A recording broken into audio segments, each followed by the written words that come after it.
కృష్ణా జలాలతో కుప్పం కలకలలాడుతోంది. ముఖ్యమంత్రి చంద్రబాబు అపర భగీరథుల్లాగా సాధించిన జలయజ్ఞం మంచి ఫలితాలను ఇస్తోంది. హంద్రీనీవా కాలువ ద్వారా 738 కిలోమీటర్ల దూరం ప్రయాణించిన కృష్ణా నది జలాలు కుప్పం నియోజకవర్గాన్ని సస్యశ్యామలంగా చేశాయి. 2025 ఆగస్టు 30న జలహారతి ఇచ్చి హంద్రీనీవా సుజల స్రవంతి ద్వారా ఈ ప్రాంతానికి నీటిని విడుదల చేశారు. దారిలో 19 నియోజకవర్గాలను దాటి 18 జలాశయాలను నింపుతూ వచ్చిన కృష్ణా నీళ్లతో కుప్పంలోని 125 చెరువులు నిండు కుండల్లా మారాయి. చెరువులు నిండుగా ఉండడంతో ఈ ప్రాంతంలో భూగర్భ జలాలు రీఛార్జ్ అయ్యాయి. బోర్ల నుంచి సమృద్ధిగా నీళ్లు వస్తున్నాయి. ఫలితంగా ఎప్పుడూ బీడుపడే వేలాది ఎకరాలు సాగులోకి వచ్చాయి.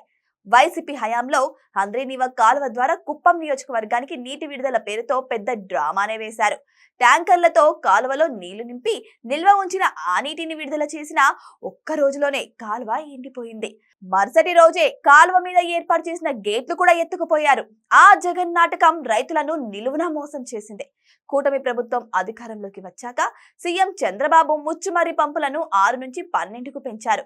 అదే సమయంలో హంద్రీనీవా కాలువ సామర్థ్యం పెంచడంతో సీమ జిల్లాలకు కూడా ఎక్కువగా నీటిని అందించగలిగారు. ప్రాజెక్టు చరిత్రలో ఎన్నడూ లేని విధంగా 6 నెలల కాలంలోనే 40 టీఎంసీలకు పైగా కృష్ణా జలాలతో బీడువారిన సీమ పొలాలను తడిపారు. కుప్పం నియోజకవర్గానికి నీటిని అందించడం ద్వారా ముఖ్యమంత్రి చంద్రబాబు అరుదైన రికార్డు సృష్టించారు. ఇంతకు ముందు దేశంలో అతి పొడవైన సాగునీటి కాలువగా ఇందిరాగాంధీ కెనాల్ ఉండేది. పంజాబ్ లోని సట్లెజ్, బియాస్ నదులు సంగమం దగ్గర ప్రారంభమయ్యే ఈ కాలువ పంజాబ్, హర్యానా, రాజస్థాన్ రాష్ట్రాల గుండా 649 కిలోమీటర్లు ప్రవహించి థార్ ఎడారిలో ఆగిపోతుంది.